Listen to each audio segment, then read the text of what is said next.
on veut te remercier, Seigneur, pour la bénédiction de l'année ta parole. Bénis-la nos corps, bénis-la nos cœurs, bénis-la nos pensées, Seigneur. Et surtout, nourris ton peuple pour te connaître encore plus. En ton saint précieux nom. Amen. Eh bien, on est encore dans l'épître aux Éphésiens. La semaine passée, on a glané un peu sur le fait que nous étions en lui, Jésus le Messie, et nous avons fait ressortir le fait que le mot « en lui », dans le grec, c'est le mot « en autos », qui a rapport avec le vent, et que dans la traduction hébraïque de l'épître aux Éphésiens, c'est le mot « nefesh », qui est le même mot qui a été utilisé lorsque le Seigneur a pris Adam et qui a soufflé dans ses narines, et Adam est devenu un homme vivant. Et tout cela pour dire que, comme qu'on disait, que le Seigneur n'a pas échappé à manette quand Adam a péché. Fait que en lui, en Jésus le Messie, ça a le rapport avec le fait qu'à un moment donné, Dieu est obligé de sélectionner. Parce que la race humaine était complètement morte. Ils étaient dans le tombeau du monde, si on peut dire, comme Lazare était dans le tombeau, mais c'est le Seigneur Jésus-Christ, la parole même, qui l'a fait sortir du tombeau, et il était vivant. Et c'est la même chose pour nous autres. Quand le Seigneur a dit « En autos, nefes, Jésus le Messie », c'est que dans l'éternité, avant la fondation du monde, il a soufflé sur nous. Et ça s'est reproduit quand on est venu au monde, dans ce monde, dans le temps et l'espace. À un moment donné, on a accepté le Seigneur Jésus. C'est-tu pas beau, ça? Hein? On est venu à Christ, on est venu à la lumière, parce que Dieu, dans l'éternité, nous a élus avant la fondation du monde pour qu'on soit ses enfants. Fait que ce matin, j'aimerais porter votre attention sur le chapitre 2, le verset 8, où ce que ça dit, car c'est par la grâce que vous êtes sauvés par le moyen de la foi. Et cela ne vient pas de vous, c'est le don de Dieu. Ce n'est point par les œuvres, afin que personne ne se glorifie. Vous savez, on décrit l'épître aux Éphésiens comme la cathédrale des épîtres. Et les versets qu'on vient de lire, c'est les versets où ce que Martin Luther, après avoir lu l'épître aux Romains, qu'il disait que le juste va vivre par sa foi, est en train de lire ces versets que c'est par la grâce qu'on est sauvé. Et qu'à l'époque, ce verset l'a tellement saisi qu'il a été cloué sur les portes du château de Wittenberg, c'est 95 thèses, par rapport que le pape Léon X, ou Léo X, comme vous voulez, voulait construire la basilique Saint-Pierre et le Vatican, mais il a manqué d'argent. Fait que ses conseillers ont dit, va chercher de l'argent de la manière que tu veux, et lui a décidé d'inaugurer les fameuses indulgences. Et il y avait besoin d'un prédicateur, puis il a été chercher qui? Il a été chercher Johann Tetzel, avec son fameux motto, du moment que l'argent tombe dans le fond de la canne, les âmes s'envolent du purgatoire jusqu'au paradis. Et quand que ça a résonné dans le cœur de Martin Luther, il a dit, c'est par la grâce qu'on est sauvé. Et là, il a fait ses 95 thèses et il les a clouées sur la porte du château de Wittenberg en Allemagne. Fait que frères et sœurs, quand vous allez regarder la basilique Saint-Pierre et le Vatican, dites-vous que tout ça a été construit sur des mensonges de millions de dollars. Quelque chose. Mais ici, on est rendu encore dans Éphésiens, bonjour Catherine. Bonjour Gabriel. Pour dire que dans la parole de Dieu, il y a 3 sortes de révélations. La première qu'il y a, on la voit dans Deutéronome 29, où ça dit que les choses secrètes appartiennent à l'Éternel. Ce que ça veut dire, c'est que dans les profondeurs de la Trinité, Père, Fils et Saint-Esprit, il y a des richesses secrètes qui sont comme une fontaine inépuisable de sa personne merveilleuse, que pour toute l'éternité, il va nous révéler de gloire en gloire et de grâce en grâce, sans jamais être, ça sera inépuisable. Et l'autre révélation, c'est celle qui avait été révélée aux prophètes de l'Ancien Testament, de la venue du Messie, et ainsi de suite. Mais ici, dans Éphésiens, Paul nous parle d'un mystère révélé, le mystérium. Et le mystérium, c'était que dans cette source inépuisable du secret de Dieu, à un moment donné, Dieu a décidé, ça va sortir. Et on va le révéler que je suis en train de me bâtir un temple saint, un temple dans le Seigneur pour marcher dans mes enfants et grandir et construire une architecture pour l'éternité que l'homme n'est même pas capable de concevoir la grandeur, la beauté et la puissance de ce qui s'en vient, frères et sœurs. Attendez-vous pas qu'on va être sur un nuage en train de jouer une petite harpe, là. Wow! Vous allez avoir des surprises. Mais c'est ça que Paul est en train de nous décrire dans Éphésiens, comme on dit en anglais, dans une nutshell. Dans une petite semence, il est en train de nous dire que ce qui nous attend à venir, c'est quelque chose que même l'être humain ne peut même pas concevoir présentement avec tout ce qu'il peut avoir dans son intelligence.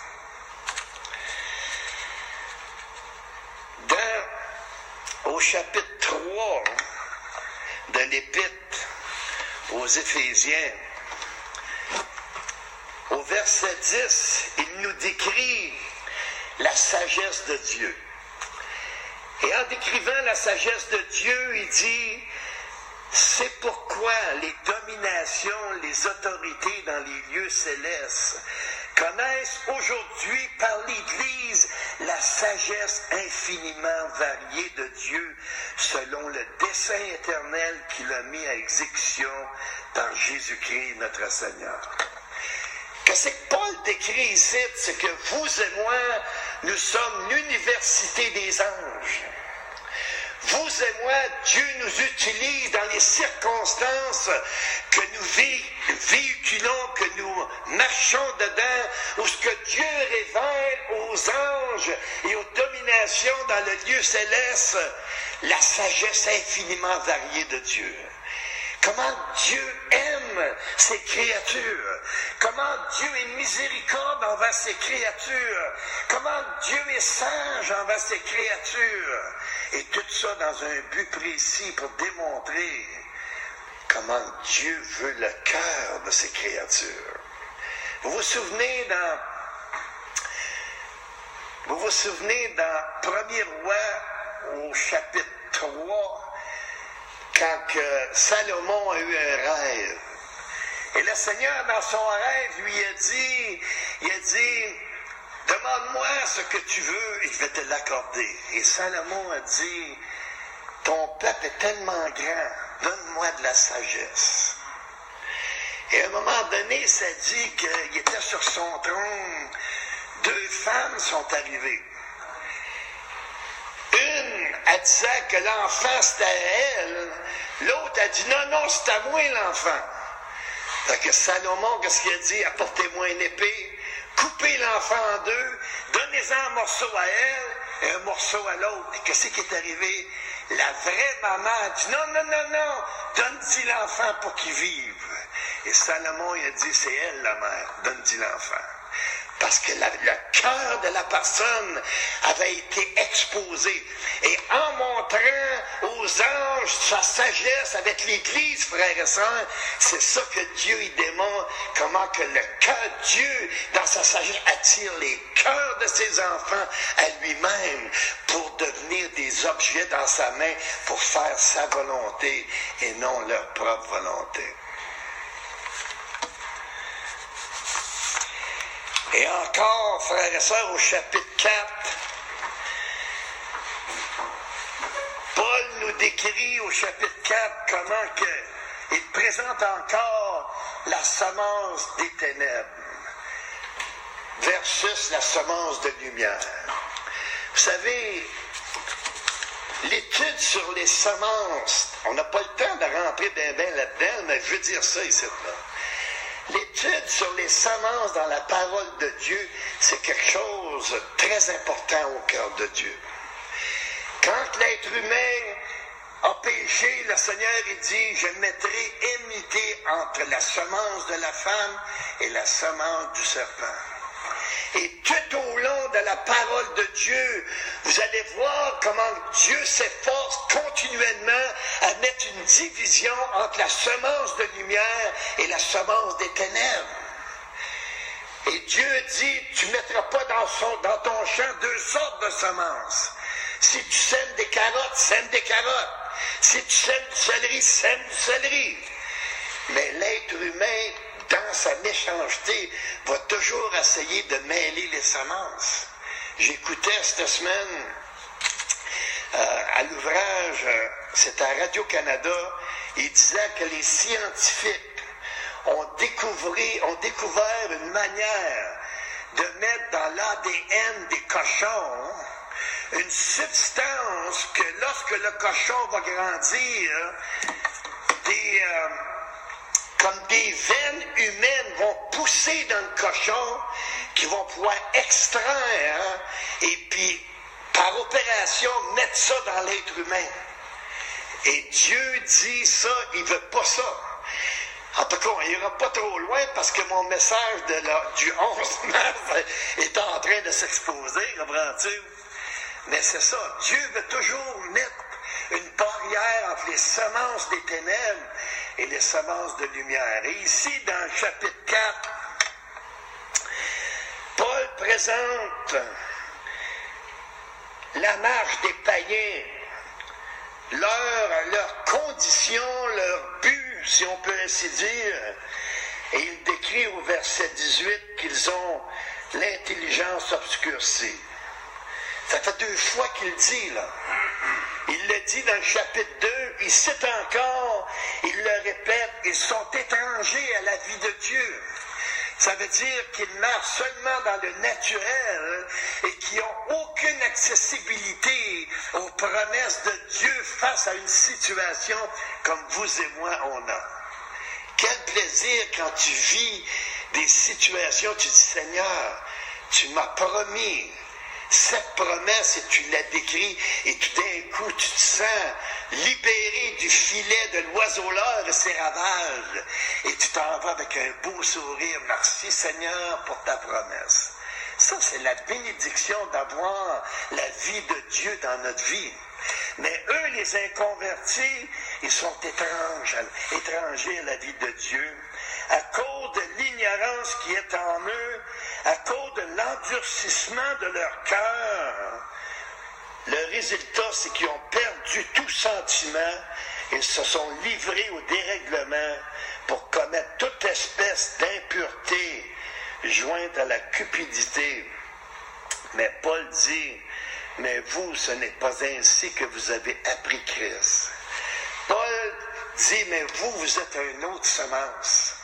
Et en tant que semence, vous recherchez des choses de semence de lumière pour honorer le Seigneur, pour marcher, pour le glorifier et l'exalter dans une sainteté. Mais j'aimerais aussi vous dire que quand il parle de l'intelligence obscurcie, Paul a parlé de ça dans 2 Corinthiens, je pense au chapitre 3, où ce qu'il dit, ils ont un voile, un calumet. Et le calumet, que Paul décrit, si tu veux vérifier dans le grec, c'était un voile invisible sur l'intelligence des gens qui empêche de voir l'évangile du Seigneur Jésus-Christ pour être sauvé. Et c'est pour ça que des fois tu dis aux gens, moi j'arrive souvent, presque à chaque jour, je rencontre des policiers ou des agents de sécurité, et puis j'ai dit, t'as-tu accepté Jésus dans ta vie comme ton sauveur personnel? Ils me regardent, non, tu sais. Et là je leur dis, il dit, hey, t'es-tu conscient des résultats, mais t'arrives au bout de ton chemin? Non. Ils font juste démontrer que le voile est sur leur intelligence. Et là, je leur transmets, pas tout le temps, on n'a pas tout le temps de le faire, mais quand on a le temps, l'Évangile, il y en a qui partent à rire. Comprends-tu? Le voile est tellement épais dans leur intelligence qu'ils sont obscurcis, tellement obscurcis que ça les motive à aller dans des dérèglements. Et là, je ne parlerai pas des dérèglements parce que, encore une fois, je ne veux pas transmettre mon message du 11. Merci Seigneur pour sa grâce, de parler de lui. Fait que ici,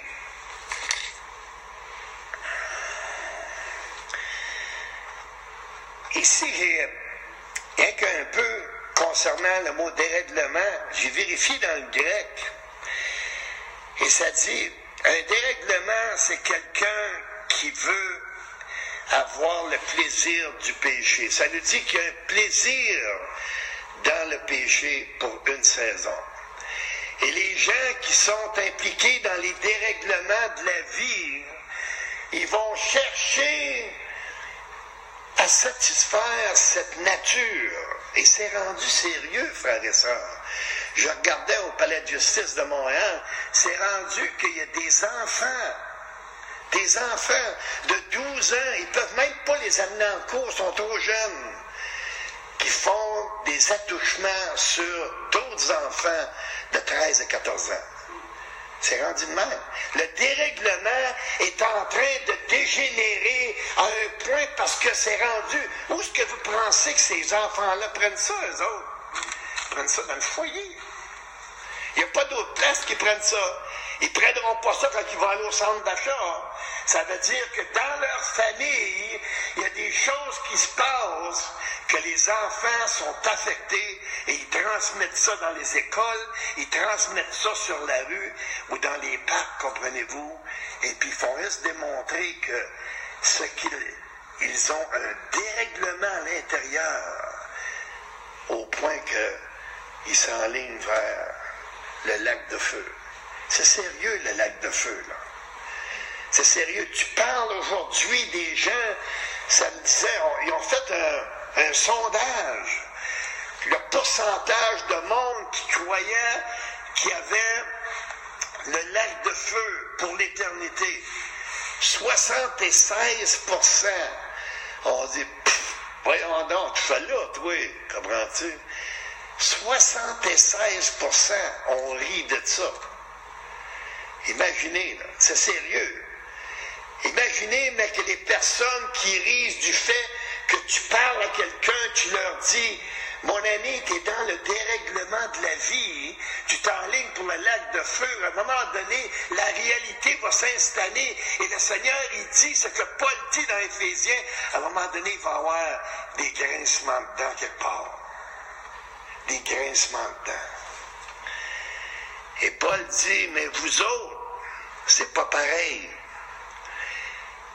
Il dit, si du moins vous l'avez entendu et conformément à la vérité qui est en Jésus, c'est en lui que vous avez été instruits à vous dépouiller par rapport à votre vie passée du vieil homme qui se corrompt par les convoitises trompeuses, à être renouvelé dans l'esprit de votre intelligence et à revêtir l'homme nouveau, créé selon Dieu dans une justice et une sainteté que produit la vérité. Et qui ça? C'est qui la vérité? C'est Jésus. Le seul. Moi, je travaille avec des musulmans, OK? Il y a même des bouddhistes. Tout ça, je pense, toutes les religions du monde sont représentées au palais de justice. Ça n'a pas de sens, comprends-tu? Et puis, genre, avec j'ai dit, c'est quoi la vérité pour toi? Ben, peut-être ci, peut-être ça. J'ai dit, tu devras penser qu'il y en a juste un qui a dit, je suis la vérité, le chemin et la vie. Nul ne vient au Père que par Jésus, par lui-même, tu sais. Et puis là, il te regarde, là, pareil, comme si tu viens de sortir d'une soucoupe volante, tu sais. Ben oui, mais il dit, ben non, et toutes les religions, c'est pareil, comprends-tu? Ils sont pas renouvelés dans l'esprit de leur intelligence. Leur intelligence est barricadée par ce voile qui les empêche de saisir le fait que le seul qui peut donner la vie éternelle et le seul qui peut délivrer de l'enfer pour l'éternité, c'est le Jésus, le Messie, le Messia. Celui qui a soufflé sur nos cœurs. Et comme j'avais dit la dernière fois, comment quelqu'un sait s'il est appelé élu ou non? C'est bien simple. Si tu viens à Jésus, c'est parce que tu es appelé. Puis si tu n'es pas appelé, tu vas être mordicus contre lui de toutes les manières possibles. Mais tu vas être confronté pareil à l'Évangile à un moment donné, parce que chacun est obligé de rendre compte de lui-même à Dieu. Et ici, frères et sœurs, Paul, il continue, on n'a pas le temps de rentrer dedans, mais il met l'ordre familial, il met le plan familial. Et dans son plan familial, c'est nous, les messieurs, nous devons aimer nos femmes comme Christ aime l'Église, qui est c'est tout un orbite, ça, hein? Comprends-tu? Quand on pense à ça, mais c'est le Seigneur qui le dit. Et puis en même temps, ça dit aux dames d'être soumis à leur mari, comme l'Église est soumise à Christ. Fait que pensez à ça une minute, là. Est-ce que l'Église va dire, « Hey, Seigneur, tu vas faire ça le matin, OK, là? » Non. On va dire, « Seigneur, tu sais, qu'est-ce que tu veux qu'on fasse? Comprends-tu? Une madame peut avoir l'idée, comprends-tu? Peut avoir une conversation, qu'est-ce qu'on va faire? Mais la décision finale revient toujours au mari. Et pour les enfants, qu'est-ce que ça dit pour les enfants? Enfants, obéissez à vos parents. Fait que le plan structural de Dieu dans l'Épître aux Éphésiens, c'est un ordre que le monde complètement refuse aujourd'hui. Dans le monde, moi je me souviens, j'ai rencontré beaucoup de couples dans ma vie, comme Benoît en a rencontré beaucoup, et en vrai, on est dans le domaine. Et puis mes amis, je vais vous dire une affaire, il y a des couples, là, c'est pas possible comment c'est déréglé par rapport au pattern, au plan de Dieu. Il y a des couples que c'est la madame qui dirige tout, ou bien non, c'est les enfants qui dirigent tout. Lui, le monsieur, assis-toi le bonhomme, travaille, puis amène l'argent à la maison, tu sais. Mais c'est pas le plan que Dieu a, ça. Et Paul ici nous décrit, de même que l'Église est soumise à Christ, les femmes aussi doivent être soumises à leur mari, mais que chacun aime sa femme, comme Christ a aimé l'Église et s'est livré lui-même pour elle, afin de la sanctifier en la purifiant et en la lavant par l'eau de la parole pour faire paraître devant lui cette Église glorieuse, sans tache ni ride, ni rien de semblable, mais sainte et irréprochable. Ça veut dire, ça, frères et sœurs, que nous, les maris, quand on présente nos épouses à ceux qui nous entourent, nous devons en être fiers, de la présenter, voici ma reine, pour honorer le Seigneur dans sa structure familiale. Et pour finir, parce qu'on n'a pas grand temps, pour finir au verset 11 du chapitre 6,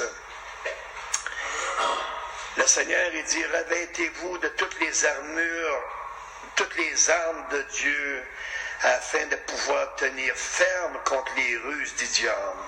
Ici, Paul ne nous demande pas de combattre, il nous demande de tenir ferme, parce que tout est accompli.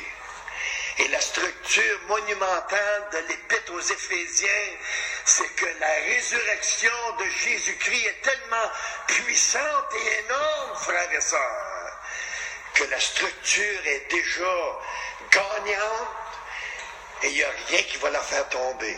On a juste à tenir ferme dans l'adversité et nous allons marcher de gloire en gloire, de grâce en grâce.